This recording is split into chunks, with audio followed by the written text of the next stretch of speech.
Once, in a forest where the pines grew tall and the rivers ran cold and clear, there lived a great brown bear named Boro. Boro was the largest animal in the whole forest. His paws were the size of dinner plates, his claws were as long as kitchen knives, and when he stood on his hind legs to sniff the wind, even the tallest wolves had to look up to see his face. Boro was proud of his size. He liked to remind the other animals of it, too. "Out of my way," he would grumble to the rabbits on the forest path. "Can't you see I'm coming through? Watch where you're going," he would growl at the squirrels, even when they were the ones who had been there first. The truth was, Boro had never had to be careful about anything in his life. When he wanted berries, he simply shook the bush until they fell. When he wanted fish, he waded into the river and swatted them out with one enormous paw.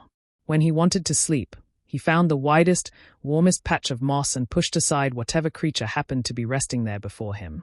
Nothing in the forest was strong enough to stop him.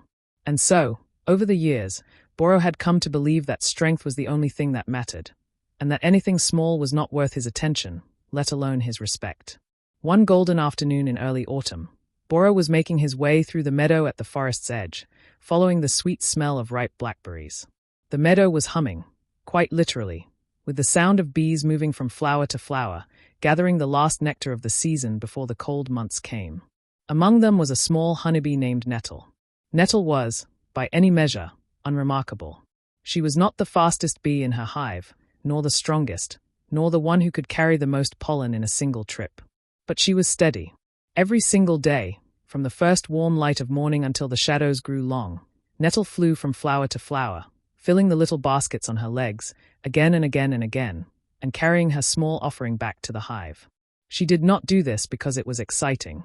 Flying the same path, visiting the same clover, the same wild roses, the same blackberry blossoms, day after day, was not exciting at all. She did it because the hive needed honey to survive the winter, and because she understood something that Boro did not yet understand, that small things, done again and again, become large things in the end. That afternoon, Nettle was hovering over a patch of blackberry bushes, the very same bushes Boro had smelled from half a mile away. Boro came crashing through the meadow grass, parting it like a plow, and reached the bushes just as Nettle was landing on a low branch to rest for a moment before continuing her work. "Move," Boro grunted, not even looking down. He swept one huge paw through the bush, sending berries, leaves, and Nettle herself tumbling to the ground. Nettle picked herself up, brushed a leaf off her wing, and looked up, and up, and up, at the enormous bear towering above her. "Excuse me," she said politely. "I was working here." Boro let out a laugh so loud it startled a flock of starlings out of a nearby tree. "Working? You're a bee. You're smaller than my claw. What could you possibly be working on that matters?" "I'm gathering nectar," Nettle said. "For the winter. My whole hive depends on it." "Your whole hive," Boro repeated, still chuckling, "could fit inside one of my paw prints. Now buzz off, before I decide you're not worth stepping around."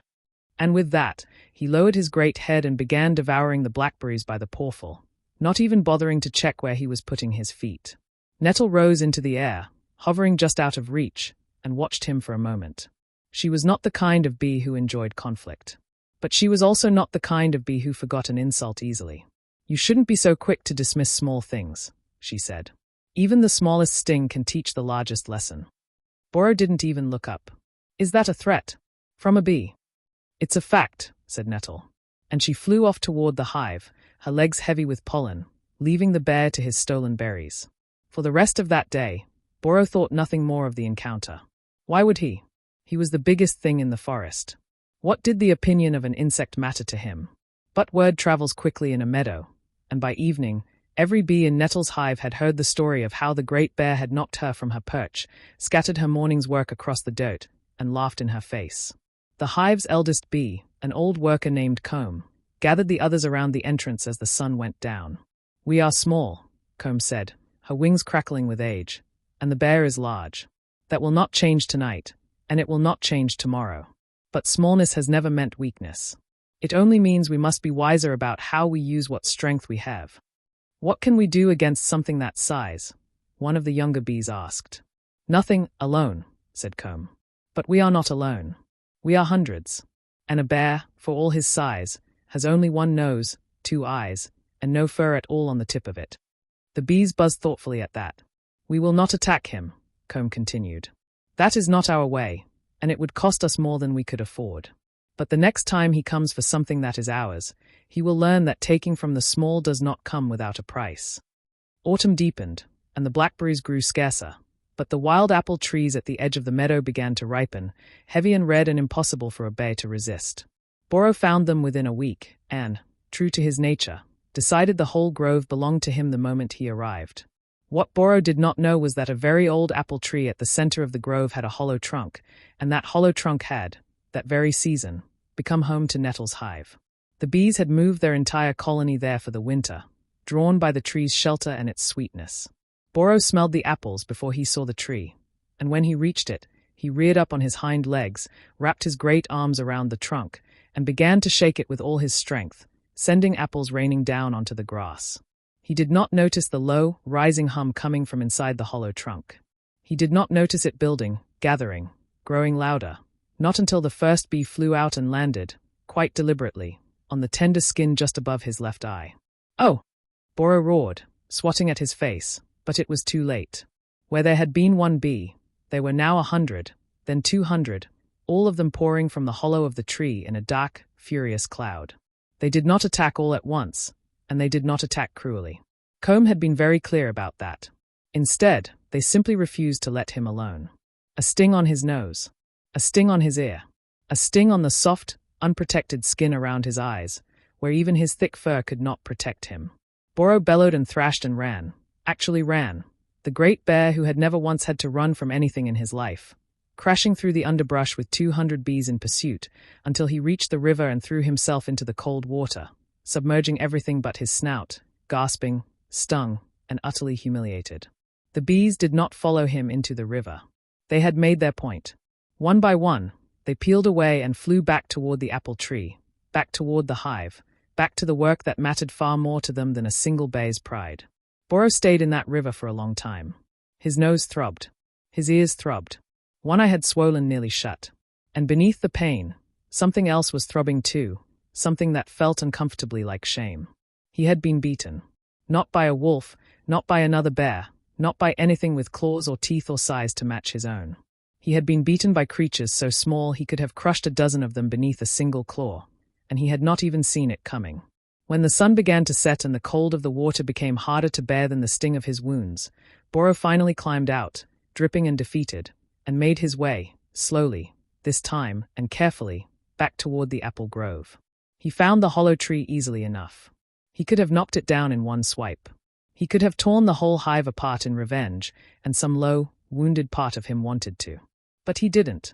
Instead, he sat down at a respectful distance from the tree, the first time in longer than he could remember that he had sat down anywhere without simply taking whatever space he wanted, and he waited. Eventually, Nettle emerged from the hollow, hovering warily in the evening light, watching him with the same caution any small creature learns to have around something 10,000 times its size. "I came to apologize," Boro said, and his voice, for once, was quiet. "I took what wasn't mine. I frightened you, and I mocked you, and I didn't think for one second that it mattered, because I thought size was the only thing that decided who mattered and who didn't." Nettle landed on a low branch, keeping a careful distance, but she didn't fly away. "And now?" she asked. Boro touched his swollen eye gingerly with one enormous paw. "Now I have a very different opinion about the value of small things." Nettle allowed herself something close to a smile, as much of one as a bee's face can manage. "We didn't sting you because we hated you," she said. "We stung you because you gave us no other way to be heard. If you had simply asked, we might have shared the apples. They were more than enough for a bear and a hive both." Boro was quiet for a moment. It was, perhaps, the first time in his life that he considered, really considered, that the world did not exist only for him to take from. "I didn't think I needed to ask," he admitted. "I didn't think anything was strong enough to make me." "Strength isn't the only thing that decides what happens in this forest," Nettle said. "Cleverness matters. Numbers matter. Patience matters. A single bee is nothing against a bear. But a hive, working together, day after day, patiently, quietly, that is a different thing entirely. We are proof that what is small does not have to stay powerless, if it is willing to work and to stand together." Boro nodded slowly, and for the rest of that autumn, and every autumn after, he did something he had never done before. He asked, He asked the rabbits before he pushed past them on the narrow forest paths, and more often than not, they simply stepped aside without being asked twice, because he had been polite enough to ask at all. He asked the squirrels if a particular oak was already claimed before he settled beneath it. And every year, when the apples ripened on the old hollow tree, he would sit at a respectful distance and wait until Nettle, or one of her sisters, came to tell him how many he could take, and how many needed to stay for the hive to survive the winter. In return, the bees never troubled him again. They had never wanted a war with the bear. They had only wanted, in the end, to be treated as though they mattered, which, as it turned out, they always had. Word of what happened at the apple grove spread slowly through the forest that winter, the way such stories do, told by the fireside of den and burrow and hollow tree alike. And the lesson the animals took from it was a simple one, though it took Boro himself the longest to learn. Bigness is not the same as importance, and smallness is not the same as weakness. The tiniest creature, if it is patient, if it works steadily, and if it stands together with others like it, can teach even the mightiest bear a lesson he never forgets. And from that year on, whenever the young cubs of the forest grew too proud of their claws or their size, the older animals would simply smile and say, "Careful now, remember the bear and the bee." The end.